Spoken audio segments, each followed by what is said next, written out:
नमस्कार दोस्तों, स्वागत है आप सभी का एजुकेशन सरकार यूट्यूब चैनल पर। आज के इस वीडियो में हम बात करेंगे कि टाटा स्टील लिमिटेड की ओर से डिप्लोमा और बीटेक स्टूडेंट्स के लिए बहुत ही अच्छी वैकेंसी यहां पे निकल कर आई है। जूनियर इंजीनियर ट्रेनी की यहां पे वैकेंसी निकल कर आ चुकी है दोस्तों। तो यदि आपने डिप्लोमा या फिर बीटेक कर रखा है तो आपके लिए सुनहरा मौका है टाटा स्टील लिमिटेड में परमानेंट जॉब पाने का। तो चलिए वीडियो को स्टार्ट करते हैं और सारा कुछ डिटेल्स में बताते हैं कि क्या कुछ क्वालिफिकेशन मांगा गया है और एज लिमिट क्या है, स्टार्टिंग डेट, अंतिम डेट, सारा कुछ मैं आपको डिटेल्स में बताऊंगा। तो मेरा नाम है संजीत कुमार, आप सभी का स्वागत है मेरे यूट्यूब चैनल एजुकेशन सरकार पे। तो यहाँ पे आप जैसा कि देख सकते हैं फ्रेंड्स, टाटा स्टील की तरफ से यहाँ पे टाटा स्टील लिमिटेड की ओर से जूनियर इंजीनियर ट्रेनी की यहाँ पे वैकेंसी निकाली गई है। ठीक है, इसके बाद यहाँ पे स्क्रॉल डाउन करते हुए नीचे आएंगे तो क्वालिफिकेशन की बात करें तो यहाँ पे आप देख सकते हैं यदि आप डिप्लोमा या फिर बीटेक कर रखे हैं तो आप इसके लिए एलिजिबल है। डिप्लोमा के स्टूडेंट्स जो है मैकेनिकल, इलेक्ट्रिकल, इलेक्ट्रॉनिक्स और यहाँ पे जितने भी यहाँ पे आप देख सकते हैं जो भी यहाँ पे ट्रेड दिया गया है, इस ट्रेड से यदि आपने डिप्लोमा का कोर्स कंप्लीट कर रखा है तो आप इसके लिए एलिजिबल माने जाएंगे। ठीक है, इसके साथ ही मैं आपको बता दूँ कि यहाँ पर आप देख सकते हैं diploma in electronics mechatronics from RD Tata technical education centre से यदि आपने डिप्लोमा कर रखा है तो भी आप इसके लिए एलिजिबल है।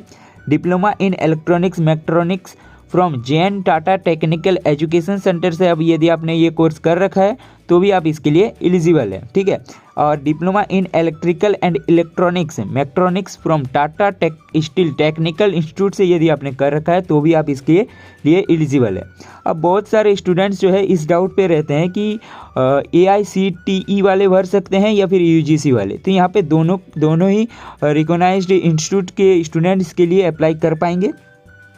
यहाँ पे स्क्रॉल डाउन करते हुए आगे बढ़े तो यहाँ पे एक इम्पॉर्टेंट बात मैं आपको बता दूँ कि यदि आप यहाँ पे डिप्लोमा कर रहे हैं, ठीक है, और आप फाइनल ईयर पे हैं और आपका जो डिप्लोमा या फिर बीटेक का कंप्लीट जो हो जाएगा आपका फाइनल ईयर वो जुलाई 2024 को कंप्लीट हो जाता है तो आप इसके लिए एलिजिबल है। ठीक है, और यहाँ पे यदि आप ये फॉर्म फिलअप करते हैं, इसके बाद यदि आप एग्ज़ाम क्लियर कर लेते हैं, इंटरव्यू क्लियर कर लेते हैं तो जो भी फाइनल ईयर के कैंडिडेट है वो अपना सर्टिफिकेट जो सबमिट है वो 31 अगस्त 2024 तक कर पाएंगे। ठीक है, तब तक आपका सर्टिफिकेट भी आ जाएगा। अब आगे बढ़े तो यहाँ पे आप देख सकते हैं डोमिसाइल की बात करें तो स्टेट ऑफ झारखंड का आपके पास डोमिसाइल होना चाहिए। ठीक है, अब आप कहोगे कि मैंने तो कहा कि ऑल ओवर इंडिया के कैंडिडेट्स अप्लाई कर सकते हैं, तो यहाँ पे जो है अलग अलग वैकेंसी निकाली गई है। ठीक है, यहाँ पे ये जो वैकेंसी है ये है स्टेट ऑफ झारखंड डोमिसाइल के लिए और इसके साथ ही ऑल ओवर इंडिया के लिए भी निकाली गई है। सेम क्वालिफिकेशन, सारा कुछ डिटेल्स सेम है। ठीक है, तो यहाँ पे आप देख सकते हैं यहाँ पे जो ये पैन इंडिया, आप यहाँ पे देख सकते हैं पैन इंडिया की ये वैकेंसी है तो ऑल ओवर इंडिया के कैंडिडेट इसके लिए अप्लाई कर पाएंगे। इसीलिए मैंने कहा कि ऑल ओवर इंडिया के कैंडिडेट के लिए यहाँ पे टाटा स्टील लिमिटेड की ओर से वैकेंसी निकाली गई है। तो आप क्लियर हो जाइए कि यदि आप झारखंड स्टेट से नहीं है, आप किसी अदर स्टेट से है तो भी आप इस फॉर्म के लिए एलिजिबल है। यहाँ पे दोनों ही जो मैं आपको PDF दिखा रहा हूँ, नोटिफिकेशन दिखा रहा हूँ, दोनों में ही सेम क्वालिफिकेशन सारा कुछ है। ठीक है, तो यहाँ पे झारखंड स्टेट के लिए अलग निकाला गया है और ऑल ओवर इंडिया के लिए अलग निकाला गया है। उम्मीद करता हूँ कि आप समझ गए होंगे। तो यहाँ पे आगे बढ़े, यहाँ पे तो आप देख सकते हैं, यहाँ पे आप देख सकते हैं जनरल मेल के लिए यहाँ पे मार्क्स जो है वो 60% मांगा गया है, फीमेल के लिए 55% और ट्रांसजेंडर के लिए 50% और SC ST कम्युनिटी से यदि आप बिलोंग करते हैं तो यहाँ पे 50% मांगा गया है। अब एज लिमिट की बात करें तो यहाँ पे आप देख सकते हैं कि मेल और फीमेल जो कि जनरल कैंडिडेट है और उनके लिए यहाँ पे यदि आपका डेट ऑफ बर्थ 1 जनवरी 1999 से लेकर 1 जनवरी 2007 के बीच है तो आप इसके लिए एलिजिबल माने जाएंगे।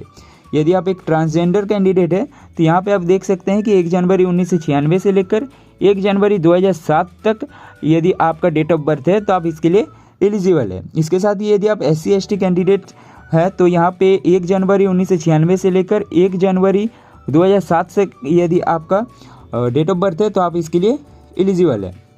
अब ड्यूरेशन ऑफ ट्रेनिंग की बात करें तो आप यहाँ पे देख सकते हैं कि 12 मंथ का आपका ट्रेनिंग होगा। ठीक है, इसके बाद यहाँ पे बात कर ले कि फिजिकल में क्या मांगा गया है तो हाइट जो है वो बॉयज़ के लिए 152 सेंटीमीटर होना चाहिए, गर्ल्स के लिए 142 सेंटीमीटर होना चाहिए। ठीक है, इसके साथ ही एक्सपेंशन ऑफ चेस्ट जो है वो 5 सेंटीमीटर होना चाहिए। आई साइट की बात करें तो यहाँ पे आपका आई साइट जो है 6/6 विथ ग्लास और विदाउट ग्लास होना चाहिए। पावर ऑफ ग्लासेस यहाँ पे आप देख सकते हैं कि ±4.0 मैक्सिमम मांगा गया है। वेट की बात करें तो बॉयज़ के लिए 45 kg and girls and transgender के लिए 40 kg मांगा गया है। कलर विज़न की बात करें तो यहाँ पे कलर विज़न नॉर्मल रखा गया है, ठीक है। अब आगे बढ़े तो यहाँ पे आप देख सकते हैं स्टाइपेंड एंड अदर डिटेल्स में। स्टाइपेंड एंड अदर डिटेल्स की बात करें तो आपका जो 12 मंथ का ट्रेनिंग पीरियड रहेगा तो आपको पर मंथ जो है 16,531 रुपये जो है यहाँ पे ट्रेनिंग के दौरान आपको स्टाइपेंड के तौर पे मिलेंगे। इसके साथ ही आपको हॉस्टल प्रोवाइड किया जाएगा और फूड प्रोवाइड किया जाएगा, ठीक है। और इसके साथ ही मैं आपको बता दूं कि आपका जब कंप्लीट हो जाएगा ट्रेनिंग तो यहाँ पे आप देख सकते हैं एम्प्लॉयमेंट एंड प्लेसमेंट।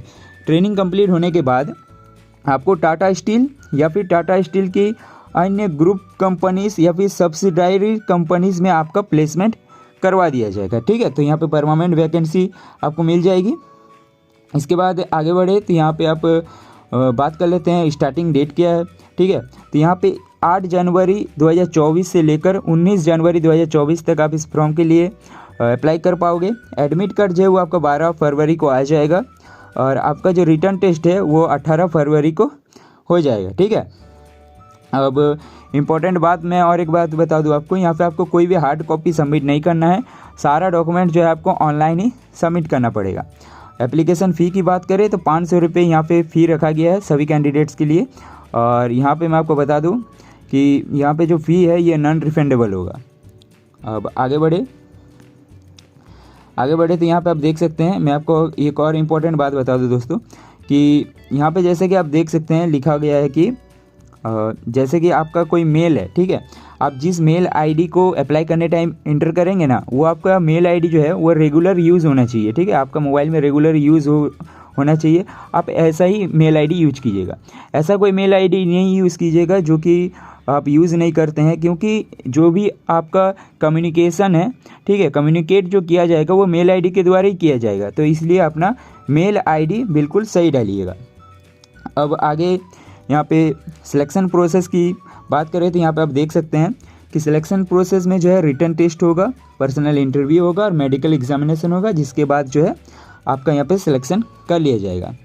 और यहाँ पे मैं आपको बता दूँ कि आप कैसे अप्लाई कर सकते हैं। तो यहाँ पे हाउ टू अप्लाई में आप देख सकते हैं दोस्तों कि आप इस लिंक पे क्लिक करके अप्लाई कर सकेंगे। इस पर क्लिक करके आप रजिस्ट्रेशन कर सकेंगे और किसी भी प्रकार की यदि आपको इस फॉर्म से जुड़ी जानकारी चाहिए तो आप इस मेल पे मेल भी कर पाओगे, ठीक है। और यहाँ पे सारा कुछ मैंने आपको डिटेल्स में बता दिया। और एडमिट कार्ड जो है वो आपका जो डेट दिया गया था एडमिट कार्ड का 12 फरवरी को जो यहाँ पे डेट दिया गया है एडमिट कार्ड आने का, वो आप डाउनलोड कहाँ से कर सकते हैं। तो आप यहाँ पे देख सकते हैं कि इस लिंक पर क्लिक करके आप एडमिट कार्ड को भी डाउनलोड कर पाओगे।